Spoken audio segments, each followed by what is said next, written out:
Bismillah ar-Rahman ar-Rahim.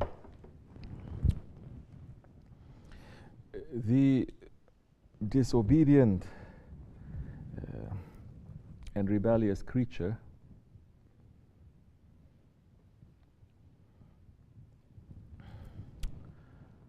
is not a creature that admits his weakness.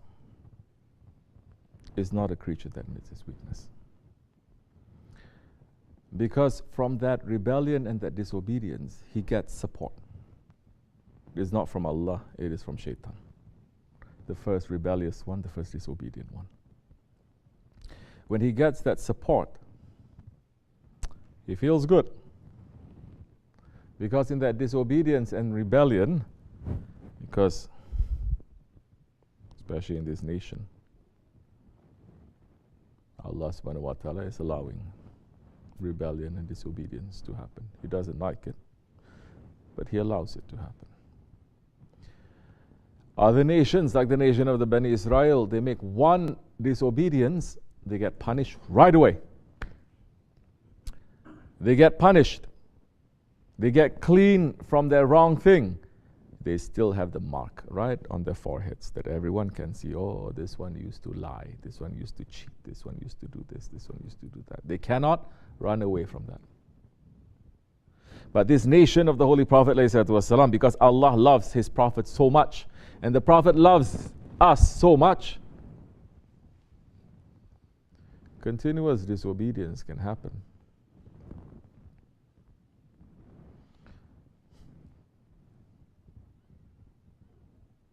That Allah is saying in the Quran Kareem, showing what disobedience all the previous nations that they have done and the punishment for it, we are doing it in this Akhir Zaman.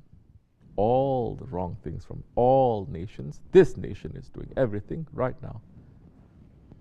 And yet, because of the prayer of that Prophet ﷺ, and because he loves us, punishment of Allah is still not touching us. A little bit here and there, you think that's punishment. We're doing this for ourselves. We're doing this for ourselves. We're punishing ourselves. Because Holy Prophet ﷺ said to Allah subhanahu wa ta'ala, Ya Rabbi, do not punish my nation like you punished the nation of Nuh. Why do you think the Prophet is going to say that?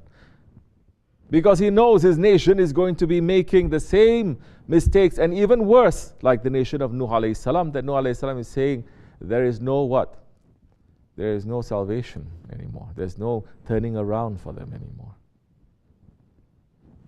Just to clean it, clean this world, send them to be perished. Prophet ﷺ knows that. His nation, what it's going to do in the Akhir Zaman.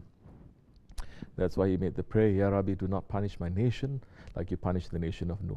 And Allah subhanahu wa ta'ala is saying, oh, my beloved one, don't worry, I will not punish your nation like I punished the nation of Nuh.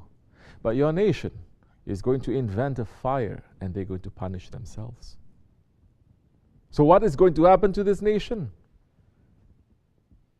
It is not the punishment of Allah.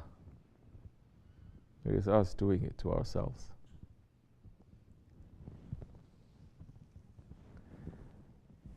Once the person, Holy Prophet ﷺ says, when he does a wrong thing,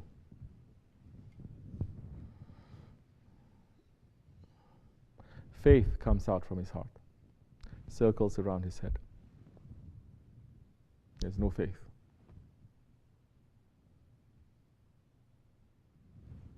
Until he asks Allah for forgiveness. There's no faith. When there's no faith now, when there's no Allah in your heart anymore, who is sitting there then? Shaitan. Shaitan is going to give up now, this throne of Allah. No. It's going to start whispering more and more and more and more. Your faith is now, instead of circling around your head, it's going to circle around the stars now. Unless you what? You turn around and you ask Allah for forgiveness. This is the thing. Adam alayhi salam, he made that action that Allah is not pleased with. He asked Allah subhanahu wa ta'ala for forgiveness. Did he make any excuse? No.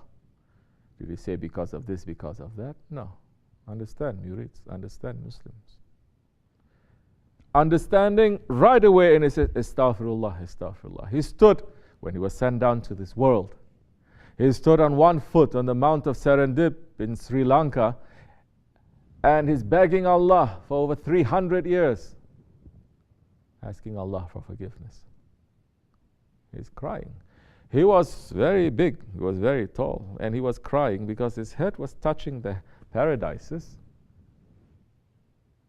And he was crying so much, all the angels, they cannot do their duties. They stop and they start crying with him. And when Allah subhanahu wa ta'ala saw that the angels, they're not continuing with their work because they love Adam alayhi salam so much, and they're asking Allah to forgive him, and they are crying together with him for him, Allah subhanahu wa ta'ala decreased his size so that the angels no longer hear him. He stood on one foot for 300 years asking Allah for forgiveness. Shaitan never asked Allah for forgiveness. Never asked Allah for forgiveness. You think Shaitan's so smart he doesn't know? You think he doesn't know? He knows. But what happens that stops a man from knowing? What happens that stops a man from getting into the knowledge that he already has? What stops him? His ego. He gets drunk with that ego, that anger that he has towards who? Towards Allah. The jealousy that he has towards Adam alayhi salam. The stubbornness that's coming from Shaitan.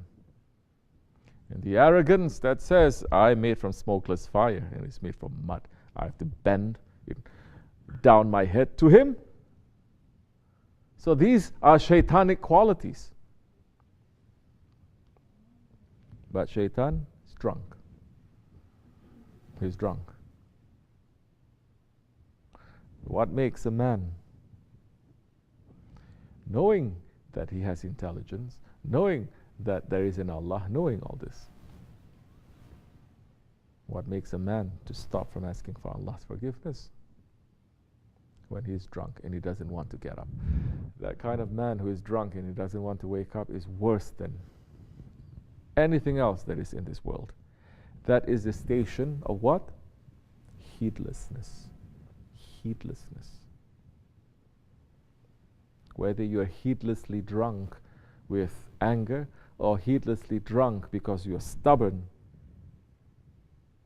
or you're arrogant, hundreds and thousands of tricks that maybe you cannot see, but your guide is going to show, and he says, it is that. Do you know? You're going to learn. And that time, he's not going to be able to wake up. And when he's drunk like that, like Shaitan, and when Shaitan is drunk and he's so upset and he's so angry, he's filled up, does he get any power from that or no? Of course. Allah is saying, I will give you power. Didn't he? Shaitan is saying, okay, I'm going to hell. I'm going to drag every one of me to hell. Grant me the power. Allah is the most fair. He says, I give you the power. But you can only pull those ones who are going to what? Listen to you. Those who don't want to listen to you, they're using their thinking, they're using their faith, you cannot touch them.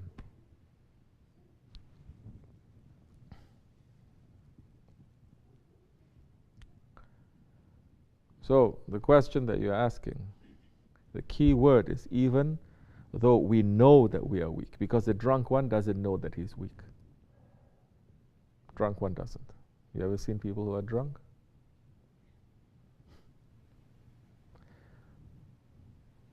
Do they behave? They call that Dutch courage. Huh? When you get drunk, you say you can do anything. When you're sober, you say, oh, I'm like this. So the aim of the prophets and the saints is to wake people up from the drunkenness, to come to themselves. Easy way or hard way? You're still drunk in this world, you're going to die one day. This world will leave you. This world will eat you. This world will grind you. That time you're going to wake up. You cannot get drunk that time. You cannot be heedless that time. Those who are searching for Allah now, they realize that now, how this world is grinding them. You understand? This world is grinding us right now. And they say we want to escape.